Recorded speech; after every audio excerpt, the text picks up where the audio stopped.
Salam sejahtera, namo buddhaya, Om Swastiastu, Shalom, dan tentunya salam sehat dimanapun Anda berada, dimanapun semuanya. Luar biasa tadi cita-citanya atau inisiatifnya Pak Kus. Saya ingin partisipasi itu Pak nantinya karena generasi yang akan masuk ke profesional kita itu generasi milenial. Jadi dan mereka itu beda banget dengan Iya. generasi saya yang X generation ini. Oke, saya mulai aja ya. Nanti saya harap banyak pertanyaan ya, challenge kalau perlu ya kan, karena di dunia bisnis itu bukan ilmu eksak satu tambah satu itu bisa dua, bisa tiga, bisa minus tiga ya. Jadi mohon di challenge, mohon dikasih input juga. Saya yakin para partisipan ini banyak yang profesional-profesional. Oke, kita company sudah bertransformasi. Jadi dari tahun 2018 saya join, itu namanya PT Sirat Produce Indonesia. Kemudian kita sudah bertransformasi menjadi Seria Sewu Indonesia. Tidak hanya ganti nama, tapi perusahaannya secara culture, teknologi, maupun proses, maupun filosofinya jauh berbeda. Karena dulu Sirat Produce itu hampir dibilang very traditional, typical integrator poultry mulai dari pakan sampai proses food, tapi sebagian besar bisnisnya di pakan ternak sangat-sangat production oriented, sedangkan Seria yang diambil dari bahasa Sanskerta artinya together we prosper, itu filosofinya. Dan itu memastikan bahwa kita shifting dari production oriented menuju customer oriented dengan disupport dengan teknologi digital yang mungkin nanti akan saya terangkan. Nah, tadi sudah dijelaskan, jadi jabatan terakhir kalau boleh saya terangkan, saya adalah CEO atau Chicken Executive Officer. Jadi memastikan bahwa customer dan ayam saya happy, itu adalah jabatan saya terakhir. Kalau Anda cek LinkedIn saya namakan saya sendiri adalah Chicken Executive Officer. Oke, COVID-19 is a test this year ya, is a separate between boys and men, girls and women. Dan memastikan bisnis yang sakit-sakitan sebelum COVID akan sangat-sangat struggle. Tapi kalau kita sudah sehat, sebetulnya kita seperti kita menghadapi COVID juga, kita nggak perlu takut karena daya imunitas kita itu mampu sebetulnya menahan COVID. Tapi kalau kita banyak macam-macam, kolesterol tinggi, darah tinggi, macam-macam, wah memang sangat-sangat berbahaya di dalam konteks. Dan ini sama prinsipnya dengan company. Banyak company yang lahir pada waktu krisis. Jadi krisis itu adalah reshuffling dari sesuatu kemapanan.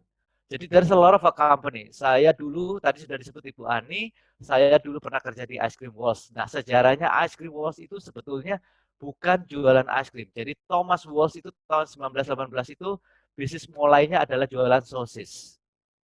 Begitu sosis nggak laku, mesin sudah dibeli, dia berpikir, dia pivot 180 derajat. Dia jualan ice cream. The rest is history.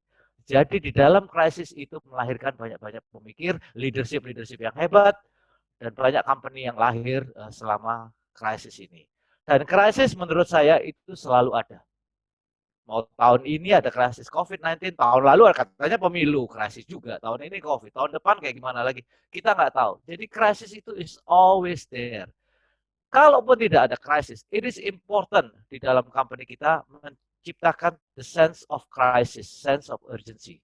Ya, karena great leadership, great character, great company, great initiative coming and born out because of crisis. Jadi jangan takut menghadapi krisis. Krisis adalah lompatan atau tes kita untuk menjadi lebih dewasa. Ini cerita saya sebelum join di Sirat. Jadi Sirat itu kalau dibanding dengan pemain yang lain itu kita adalah yang terburuk. Jadi tahun 2017 itu kita rugi besar, kemudian proposisinya main harga yang murah, kualitas yang jelek, customer service yang jelek. Kalau customernya datang nggak dilayanin, bingung sama bosnya. Bahasa Jawanya itu bosnya datang itu sangat-sangat apa namanya kelurahan mentality. Jadi kalau bosnya datang ribut, tapi kalau customernya datang nggak ada yang ngurusin. Jadi sangat-sangat bos centric. Silo mentality dari bisnis yang satu dengan yang lain mau menang sendiri, ya kan nggak ada yang mau ngalah. Kemudian jago ngomong, semuanya nggak ada yang action. Sudah gitu kekeluargaan tapi low performance culture-nya, ya.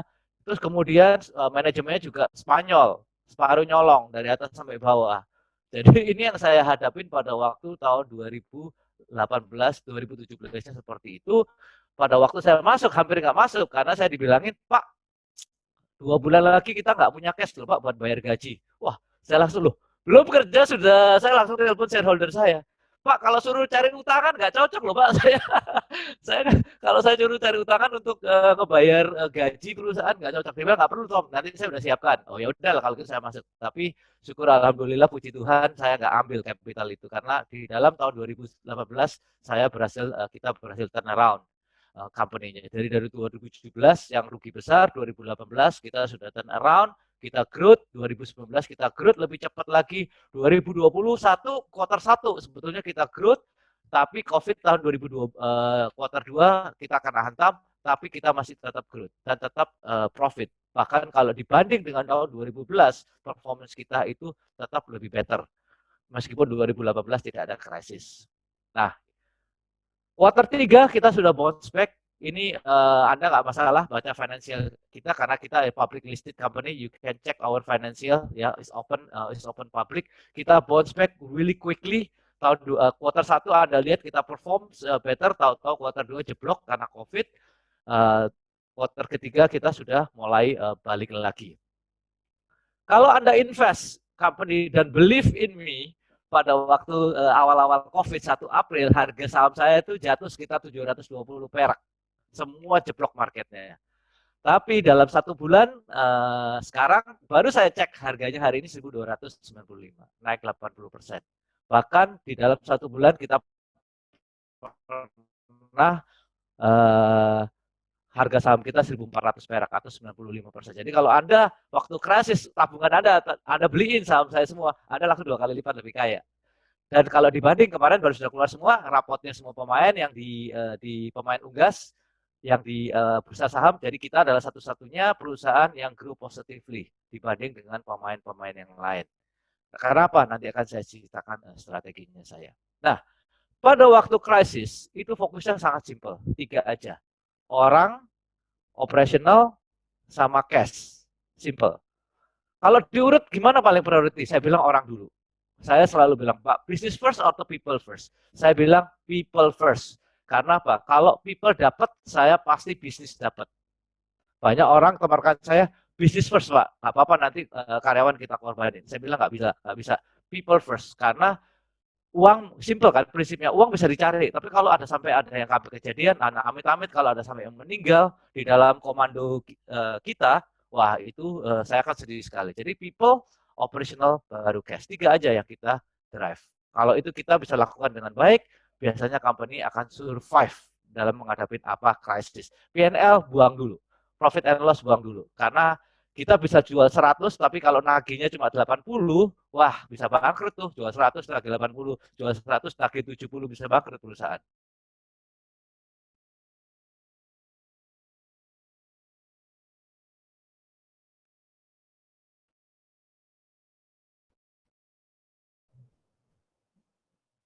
Pak Tommy. Nah, bagus bahwa hari bisa berpikir satu horizon. Dengar ya. Oke, udah balik lagi kayaknya. Mungkin saya matiin video aja dulu. Video saya dulu. Oke. Nah, hari ini seorang CEO itu menghadapi 3 horizon. Artinya apa? Horizon pertama adalah sekarang yang kita punyain sekarang, bisnis kita hadapin sekarang. Ya itu biasanya cash flow dapat dari situ, tapi marketnya sudah sangat-sangat red ocean. Banyak pemain, harga udah banting-bantingan, sudah menjadi komoditas, tapi itu di bisnis kita sebagian besar kita sekarang ada di situ. Horizon kedua adalah bisnis yang mulai berkembang, grow very fast, small, dan butuh banyak investment, baik investment secara kapital maupun secara orang. Halo, dengar nggak? Ya, ya. Dengar ya? Dengar, Nah, Pak. horizon ketiga adalah yang masih mimpi, ngawang-ngawang. Ya, mengenai digital apa yang canggih-canggih. Tapi harus kita mulai sekarang. Kalau kita nggak mulai sekarang, pada waktu itu datang kita sudah ketinggalan. Ya, banyak perusahaan kan ngomongin digital transformasi. Dari dulu kita udah ngomongin digital transformasi, tapi cuma sedikit yang benar-benar melakukan. Sehingga pada waktu COVID yang sudah melakukan dari zaman dulu, nggak ada masalah. Bahkan mereka sudah mengambil advantage. Nah, kalau bisnis cuma punya horizon satu saja, biasanya dia akan merasa capek. Karena komoditi, red ocean, harganya sudah banting-bantingan, nggak ada future. Karena future-nya belum dibangun. Kalau dia cuma punya horizon 2, dia akan haus cash. Haus cash, haus orang, tapi profitnya belum cukup untuk membiayai horizon 2 ini. Karena dia nggak mempunyai horizon 1 sebagai cash cow-nya. Kalau dia cuma punya horizon 3, itu dia cuma mimpi. Punya mimpi, startup punya ide ini, belum terbukti. Ya, belum terbukti bisnis case-nya, tapi harus sudah mulai dikerjakan. Nah, challenge dari seorang CEO sekarang ini dalam industri, tiga-tiganya ini harus dikerjakan dengan waktu yang sama. Perusahaan yang bagus, Horizon 1, operasional harusnya diserahkan kepada kepala direktur. Horizon 2 harus diserahkan kepada Business Development Director. Horizon 3 itu yang harus sebetulnya kerjaannya CEO. Apabila company itu sudah mampu beroperasi dengan baik. Karena horizonnya CEO itu adalah 3-5 tahun ke depan. Oke. Nah, bisnis evolusi itu mengikuti next generation. Jadi di era baby boomer itu is all about product quality, Six Sigma, TPM dan sebagainya. Karena produk kualitas itu penting, punya pabrik. Nah, dengan semakin berkembangnya teknologi, problemnya apa? Supplier saya juga jualan teknologi ke semua kompetitor saya. Benar kan? Nah, sehingga kualitas itu semakin susah didetek oleh konsumen. Secara fungsional ya, kualitas A dan kualitas B itu semakin susah didetek oleh para konsumen. Karena sama teknologinya, raw material sama, ingredientnya sama, proses sama. Sehingga X generation seperti saya, pada waktu dan yang kerja di company-company marketing, kita mendevelop yang namanya branding era atau emotional brand differentiation. Itu yang saya kerjakan pada waktu saya di Unilever. Jadi kita create sesuatu beyond functional dan meng-create differentiation berdasarkan emotional. Pada waktu saya jadi senior brand manajernya Lux, saya bikin konsumen percaya kalau pakai Lux bisa cantik seperti Tamara Blesinski, bisa cantik seperti Desi Ratnasari, bisa cantik sebagai Dian Sastro. Hari ini siapa yang percaya bahwa Tamara Dian Sastro pakai sabun Lux? Nggak ada yang percaya anak-anak sekarang. Kalau zaman dulu percaya Mas Ian. Ya. Ya kan? Nah, kemudian masuklah era yang namanya digitalisasi era. Milenial akan ngedrive itu, teknologi, content driven, selalu berdata analitik, ecosystem differentiation. Z generation is all about experience. Ya, blur between offline and online. Seamless interaction between offline and online. Experience is the most important thing. Jadi bukan berarti ini ditinggalkan ya. Product quality penting, brand juga penting, kemampuan untuk menciptakan digitalisasi di dalam produknya dia untuk brandnya juga sangat penting. Plus sekarang experience yang dituntut oleh konsumen kita. Jadi ini adalah evolusi dari generasi berikutnya. Nah, jadi company yang sudah lama kayak Sirat dan company yang dulu-dulu itu akan menghadapi dengan company yang baru-baru. Yang di set up oleh anak-anak milenial, mereka yang cita-citanya mendisrupt industri dan sebagainya. Jadi kita semuanya pengen transformasi. Jadi transformasi itu is a highlight of every company strategy. Jadi kalau Anda pull setiap CEO semuanya pengen transform company-nya melalui digital. Problemnya cuma 20% yang successful. Ya, cuma 20% yang successful. Nanti akan saya ceritakan ingredientnya, nggak gampang. Makanya banyak investor itu yang bilang, "Tom, mendingan saya bangun company baru aja daripada saya beli company yang lama, saya transform." Mentransformasi itu lebih susah daripada beli yang baru atau bikin yang baru. Karena dia punya udah peninggalan teknologi yang lama, yang mahal, orang-orangnya juga udah lama. Jadi cost-nya itu untuk transform itu sangat-sangat mahal. Mendingan baru sekalian aja kata dia. Ya, nah ini adalah challenge dari setiap company yang kita hadapi sekarang karena mereka menghadapi yang 3 horizon seperti itu. Nah, saya itu kalau Anda tanyakan tadi Ibu Ani kan memperkenalkan skill saya. Salah satunya adalah ketok magic. Jadi saya itu terkenal sebagai ketok magic perusahaan karena di dalam karir saya itu biasanya men-turn around atau mentransform suatu brand maupun suatu bisnis atau suatu company. Karena hobi aja, suka aja Bu. Kalau tenang-tenang nggak enak, kayaknya nggak fun ya. Kalau santai-santai, nyaman, Nggak comfort menantang ya itu Pak. nggak menantang kayaknya. Jadi saya tuh selalu ambil ice cream pada waktu di Excel juga dari 2G ke 3G, dari traditional operator, kemudian pada waktu di Sinarmas saya transform, dia punya sales and logistik. Sekarang di dunia poultry saya juga akan transform suatu poultry company. Nah, ada 5 ingredient, tapi hari ini saya nggak punya waktu, tapi kalau biasanya Pak undang saya akan ceritakan 5 ingredient ini untuk mampu mentransform suatu perusahaan. Satu, the clarity of a vision and strategy.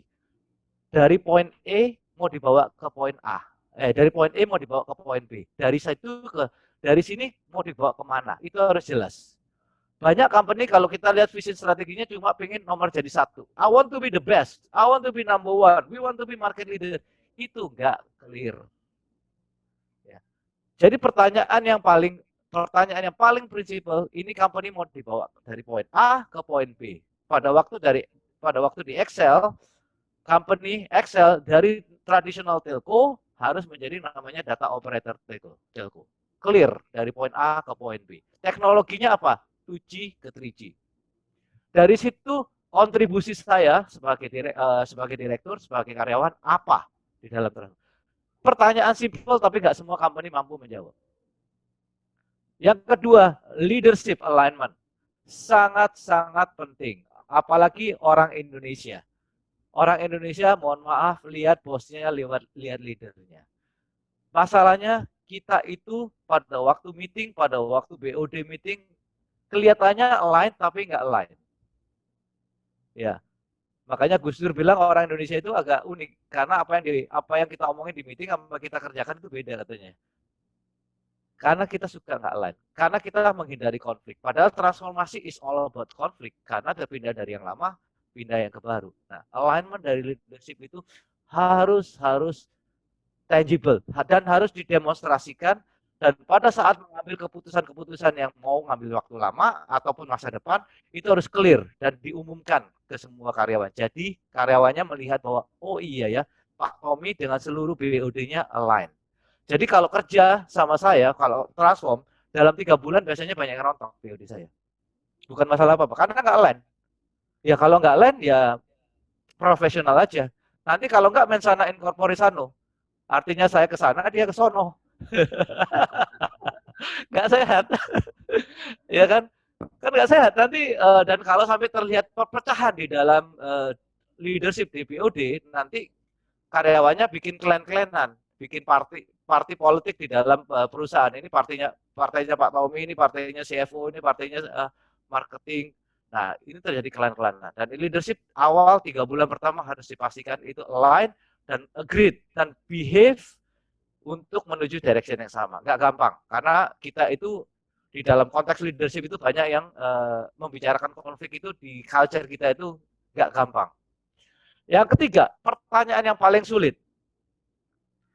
Simple tapi paling sulit. Bedanya kita dengan tetangga sebelah apa? Jadi banyak sesi corporate strategi, kata-katanya beda, tapi kalau diambil strateginya, potato, tomato, sama strateginya. Ya, cuma mau kerja lebih keras aja dia. Mau kerja lebih keras. We have to try harder. We are the best. Tapi nggak ada uniqueness advantage. Tidak tahu bedanya antara dia dengan tetangga sebelah. Dan teknologi itu mampu mendifferentiation. Ya. People is a differentiation. Branding is a differentiation. Ya. Tapi nggak di-spill out. Bedanya apa? Nanti saya akan ngomong pada waktu saya masuk Excel apa yang akan saya differentiate. Karena nggak gampang.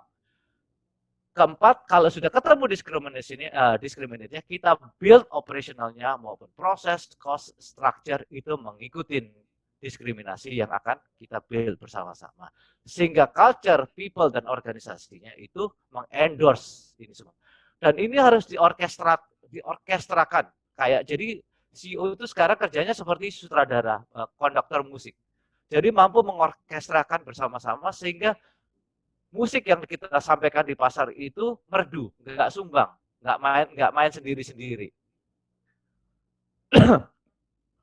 Dan itu butuh kerjasama kepemimpinan dan kesensitivitasan seorang CEO terhadap perusahaan yang dia pimpin. Nah, untuk menjadi sukses itu gampang, rumusnya cuma dua, ya. Either you are to be the best or you are be different.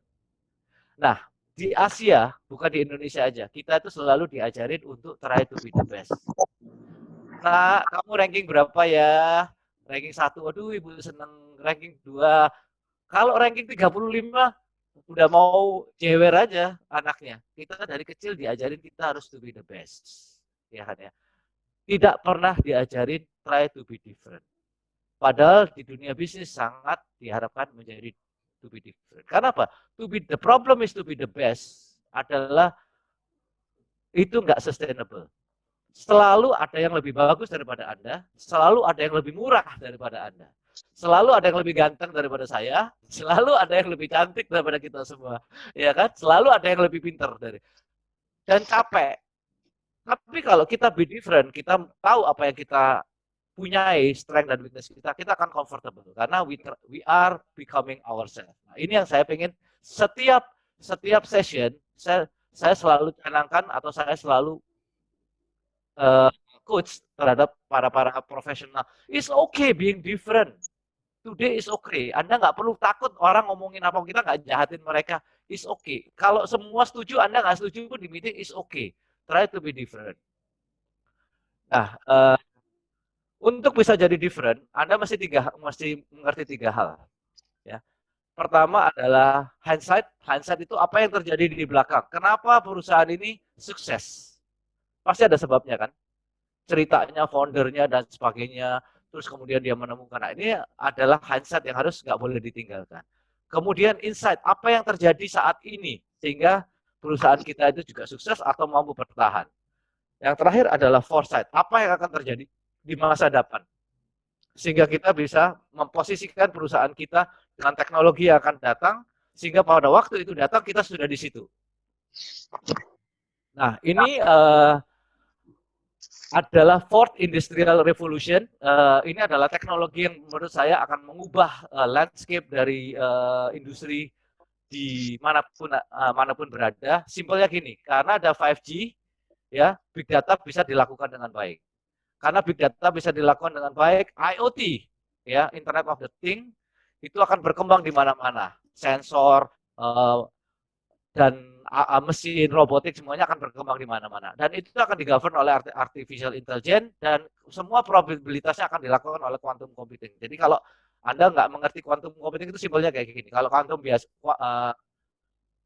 komputer biasa itu pakai binary 01 01 01 01 ya, sequencing. Tapi quantum computing itu qubit. Jadi 0 dan 1 itu saat bersamaan.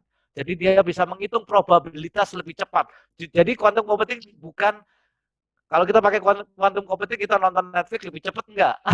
Jadi menghitung probabilitas lebih cepat. Gunanya apa? Kalau suatu hari mobil ini sudah autonomous, driverless car, dan nggak pakai supir lagi, traffic itu mesti diatur kan, dengan probabilitas mana yang paling efisien. Nah, itu dibutuhkan suatu mesin yang namanya quantum computing.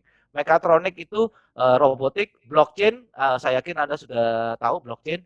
Nah, yang menarik di Cina adalah namanya Sesame Credit Score. Artinya apa? Yang men-score kita adalah teman-teman dan keluarga kita. Jadi kalau Bu Ani kasih skor saya 5 bintang, Bu Irna kasih saya 5 bintang, dan teman-teman saya kasih saya 5 bintang, skor saya tinggi. Artinya apa? Saya kalau minta kredit ke bank, bunga saya lebih kecil.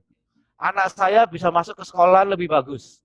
Saya bisa dapat tiket di pesawat jauh lebih cepat dibanding dengan orang yang mempunyai 1 star. Jadi kita di rating oleh teman dan masyarakat kita. Jadi mau nggak mau kita akan behave. Nah, ini luar biasa, perubahan society yang luar biasa. Mungkin suatu hari akan berpengaruh kepada kita punya proses pemilu dan election juga. Karena hari ini problem dari demokrasi adalah one man one vote. Masa residivis dengan PSD value-nya sama? One man one vote, kan nggak mungkin. Ya kan, harusnya kan PSD orang yang sangat-sangat berpendidikan mempunyai weighted lebih bagus dalam memilih atau dia mengerti suatu permasalahan. Dan ini teknologi yang akan datang. Nah, itu contohnya ke depan pada waktu foresight. Saya kasih contoh pada waktu saya transform di Excel. Nah, dari 2G ke 3G, saya menggunakan yang namanya emotive technology karena 3G itu 3 poin kalau saya bikin 3,2 nanti kompetitor bikin 3,3. Saya bikin 3,5, saya bikin 3,7. Jadi saya namanya hot rod 3G plus. Seakan-akan itu walaupun teknologinya kurang lebih sama tapi cara masangnya kan berbeda. Nah, itu saya branding dengan router 3G plus untuk membedakan 3G kita dengan yang lain. Tapi yang saya identified pada waktu tahun 2012 adalah Android akan mengubah landscape mobile Indonesia karena 2011 2012 90% orang punya BlackBerry. Masih ingat nggak BlackBerry? Pada lupa semua BBM ya kan ya. Semua kan punya BBM kan semua. Itu 90% market share-nya. Tapi ada momentum. Saya lihat kok ada momentum yang namanya Android. Jadi Excel saya positioningkan sebagai operatornya Android. Tidak operatornya BlackBerry maupun iPhone. Karena iPhone waktu itu cuma 2%, kecil, punya orang kaya-kaya semua. Dan yang paling banyak akan dipasang handphone Cina, Samsung, dan saya posisikan, saya bangun mulai dari teknologi, produk, customer service, itu untuk semuanya mengerti Android. Dan saya join dengan Google menjadi operator resmi, operatornya Android. Dengan seiring berkembangnya Android masuk handphone, itu flip the market. Excel menjadi nomor 1. Nah, itu adalah yang tadi saya bilang. Understanding what is the technology yang coming in our direction dan kita posisikan company kita terhadap teknologi yang akan datang itu. Sama tadi tadi sekarang saya juga punya project yang namanya Smart Farm. Jadi ayam itu stres kalau kasarnya gini, ayam itu stres kalau para petani sering keluar masuk. Mereka pengennya ditinggalin. Nah, ditinggalin aja mereka hidup bahagia. Dan di dalam hidup bahagia itu kita memastikan bahwa temperatur cukup, makan cukup, air cukup. Dan jangan sampai kena penyakit. Udah itu aja kayak main game. Tapi temperatur itu berubah di setiap daerah. Di Sukabumi jam 3 pagi bisa humid, itu berubah. Dan para petaninya kan tidur. Jadi kita pasang sensor-sensor dan otomatis fan-nya itu akan adjust. Jadi adjusting. Dan kemudian kita bisa tahu mereka itu minum air berapa, kemudian pakan berapa, amonia berapa, sehingga kesehatannya bisa teratur dengan baik. Dan pada waktu kita implementkan ini, IP itu indeks prestasi. Jadi kalau di dunia farm itu 400 itu summa cum laude, ya hanya 360 itu lulus lah. Itu gabungan antara populasi, age, body weight, sama food conversion ratio, sama depletion matinya berapa. Dari situ dapat yang namanya indeks prestasi. Dengan Smart Farm, saya mampu meningkatkan performance-nya suatu farm. Satu IP itu Rp50, more efisien. Jadi luar biasa efisiensinya. Dan ini saya akan bagikan gratis ke semua para petani di Indonesia supaya mereka mampu improve productivity. Karena petani kita ini sangat-sangat tradisional hari ini, mungkin pakai jamu, pakai setengah dukun dan sebagainya, saya nggak tahu. Dan saya juga melihat ada teknologi yang relevan untuk Indonesia. Jadi blockchain itu sangat relevan. Cuma nggak ada yang tahu pakainya apa. Karena teknologi harus dikombin, harus disatukan dengan kebutuhan konsumen. Kalau nggak gitu, teknologi for the sake of technology useless. Nah, blockchain adalah proses yang mampu mentransparansi setiap step sehingga publik itu tahu apa yang dijanjikan oleh perusahaan itu bisa dicek secara publik dan bisa diverifikasi. Dan untuk Indonesia, makanan yang terbesar adalah halal. Nah, bukannya kita nggak percaya dengan MUI, tapi setelah stamp dengan MUI kan kita nggak tahu prosesnya kayak gimana. Padahal proses halal itu sangat-sangat kompleks dan sangat-sangat bertahap. Ya, bisa aja hari ini misalnya ayamnya nggak disembayangin misalnya ya, karena ngantuk misalnya, kan sudah nggak halal harusnya. Ayamnya mati tetap dipotong misalnya, kan sudah nggak halal. Ya. Tapi dengan proses halal blockchain ini, setiap proses ini dipastikan bahwa kita memenuhi setiap langkah-langkah oleh MUI. Jadi dan konsumen bisa mengecek. Jadi saya kerjasama dan ini pertama kali di Asia karena yang paling besar muslimnya ya kita. Pertama kali di Asia menerapkan digitalisasi melalui blockchain dan kita bekerja sama dengan McDonald tanggal 5 Desember itu McDonald akan dengan kita akan meluncurkan yang namanya blockchain. Jadi sehingga para konsumen yang muslim yang khawatir kalau misalnya ayamnya apakah benar halal atau enggak, prosesnya dia bisa cek langsung. Dan itu sangat penting di dalam konteks COVID yang barusan kita lalui ini. Belum barusan kita lalui, sedang kita jalanin ya, belum selesai ya. Karena apa? Halal itu adalah bukan hanya konsep mengenai religius, tapi adalah konsep tentang kesehatan sebetulnya. Ya, prosesnya itu sangat-sangat memastikan bahwa yang dimakan oleh konsumen kita itu sehat dan bersih. Nah, itu tadi yang kita lakukan. Sekarang saya mau ngomong mengenai human capital. Nah, kalau operational beres, ya sebetulnya cuma dua yang harus kita perhatikan. Satu namanya financial capital, kedua namanya human capital. Ya, cuma dua. Ya, operasional itu gampang. Kalau mau sukses itu beli murah, jual mahal, lagi cepat, bayar lambat. Itu operasional. Kalau kita lakukan semua pasti sukses. Nah, sementara capital cuma dua, human capital sama financial capital. Bahasa pasarnya bisa pakai duit orang, bisa pakai orang. Bahasa simpelnya. Kalau kita bisa lakukan ini, pasti semua sukses. Nah, bisnis strategi itu harus ngedrive human capital strategi. Dan itu harus ada ke bisnis lisan. Saya sering kali melihat bahwa human capital itu nggak inline sama bisnis strateginya. Ya. Jadi banyak SR itu bikin program-program is for the sake of become the excellent of XR. Tapi nggak ngeline sama bisnis strateginya. Misalnya begini, kalau Anda menjadi SR head-nya McDonald, beda strateginya dengan Anda menjadi SR bisnis head-nya restoran bintang 5. Karena McDonald ya, dia mencari apa? Karyawan yang murah, mudah, ya, tapi turnaround-nya high. Doesn't matter. Ya, doesn't matter, itu bisnis strateginya. Tapi kan nggak bisa kalau di-apply-kan bisnis strategi itu di restoran bintang 5. Mesti high class, mesti sangat-sangat educated. Sama dengan kalau kita melihat Air Asia dengan Singapore Airlines. Ya kan stewardess-nya kan beda. Lebih muda, lebih ceria, ya kan ya. Sedangkan ini lebih well trained, lebih senior, cost-nya juga beda. Nah, tapi banyak saya lihat nggak inline.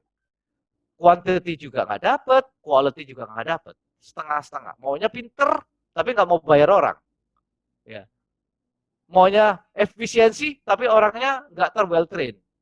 Nah, jadi setengah-setengah, nggak inline dengan apa yang dari direction. Jadi human capital itu ada 5 sebetulnya, ya. Satu adalah leadership capital, ya, di mana ada leadership credibility kita itu penting, ya, performance kita, leadership alignment antara satu dengan lain, kemudian structural capital, governance kita, organization structure kita, teknologi yang mensupport SR kita bagaimana, kemudian workforce, labor, staff, outsource maupun partner, kemudian culture capital, ethics, value, relationship, engagement, kemudian intellectual capital, innovation, knowledge, dan ini adalah human capital yang harus kita manage dengan baik.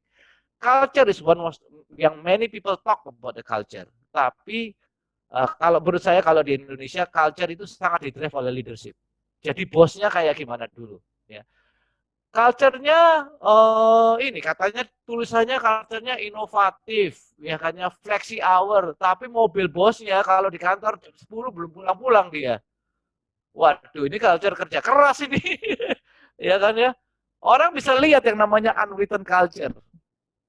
Ngomongnya katanya consumer oriented, tapi setiap meeting yang diomongin Bapak A maunya begini, Bapak A maunya ini. Jadi ini bukan customer oriented, is a bos oriented. Jadi, nah sama pada waktu saya masuk ke Excel, katanya customer oriented, tapi yang diomongin tetangga sebelah aja. Ya, Telkomsel ngapain? Ini competitor oriented. Jadi immediately people can pick up yang namanya unwritten culture. Jadi beware dengan unwritten culture karena itu real culture. Banyak kita itu suka melakukan yang namanya jargon-jargon tapi meaningless ke karyawan. Itu malah kelihatan sebagai hipokrit. Deal with it. Confront the brutal fact. Hari ini culture kita apa? Pada waktu di Sirat saya bilang sorry, saya masih awal, saya bilang 2 bulan saya udah bisa melihat kalian itu baik-baik orangnya, family culture, cuma nggak berani negur. Berarti performance oriented nggak jalan. Kalau Anda manage orang, sama dengan kita manage anak kita.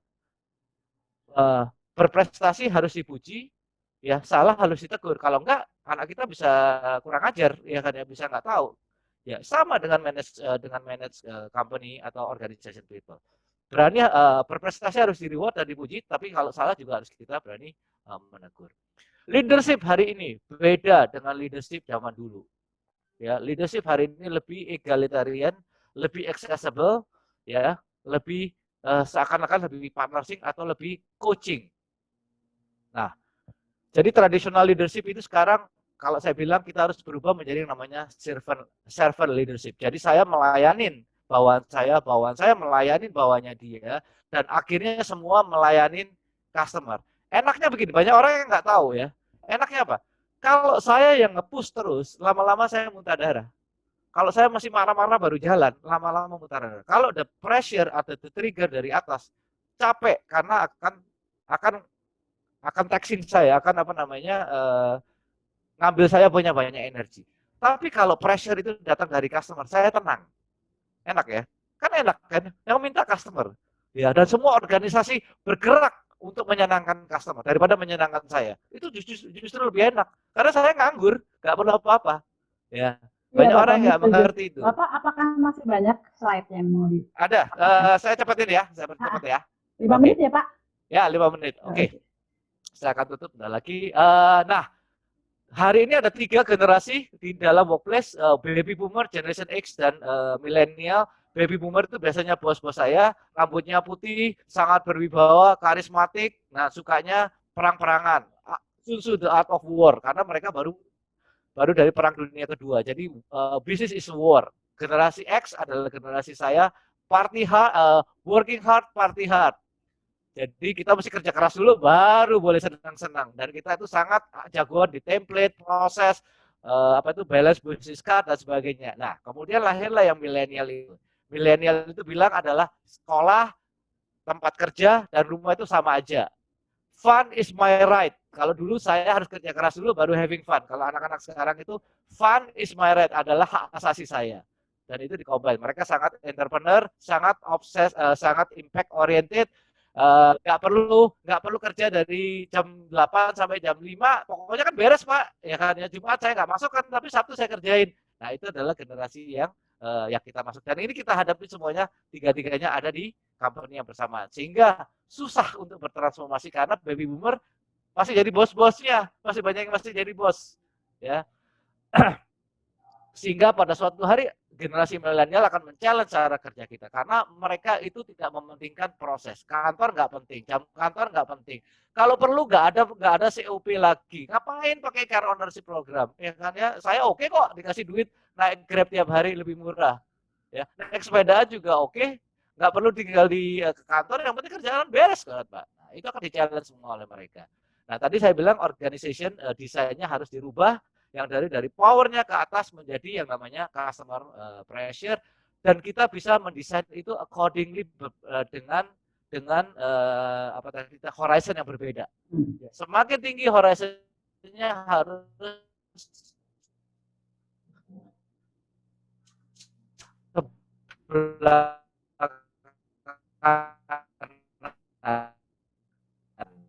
yang namanya founder. Jadi semuanya nggak perlu dulu. Yang penting ada founder, kamu kerjanya ini. Yang lebih penting pada title. Saya setup transformation office group untuk menjadi katalis. Oke, saya akan skip.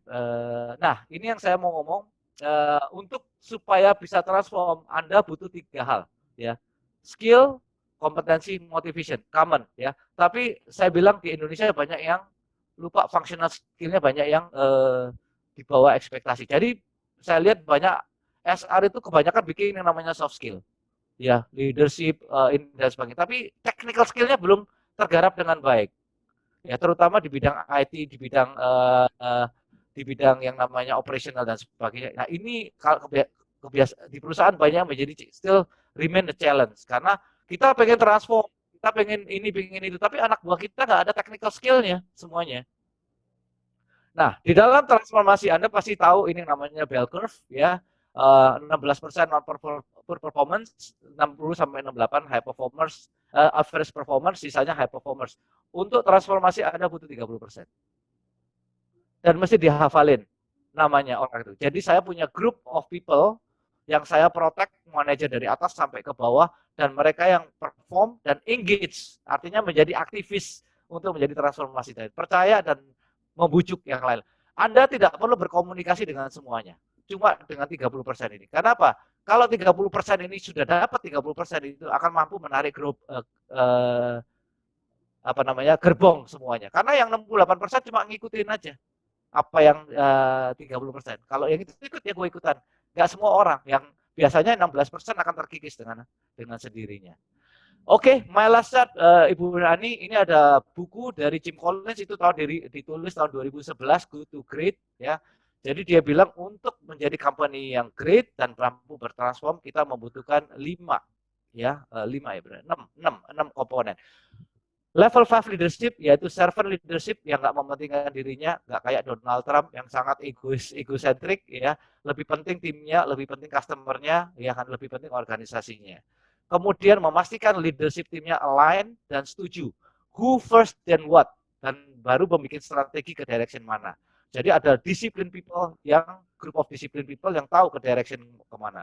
Kemudian tadi brutal fact-nya apa aja, dan kita mesti deal sehingga kita tahu diskriminatornya atau perusahaan ini sukses key factornya itu apa, dan kita bisa mengeksekut melalui culture of discipline dan teknologi sebagai katalis maupun accelerator. Dengan ini saya tutup presentasi saya. Semoga membantu, cukup padat, tapi mohon inputnya apa bisa dicerna semua, apa ada pertanyaan. Terima kasih Bu Ani, saya balikan kepada Anda.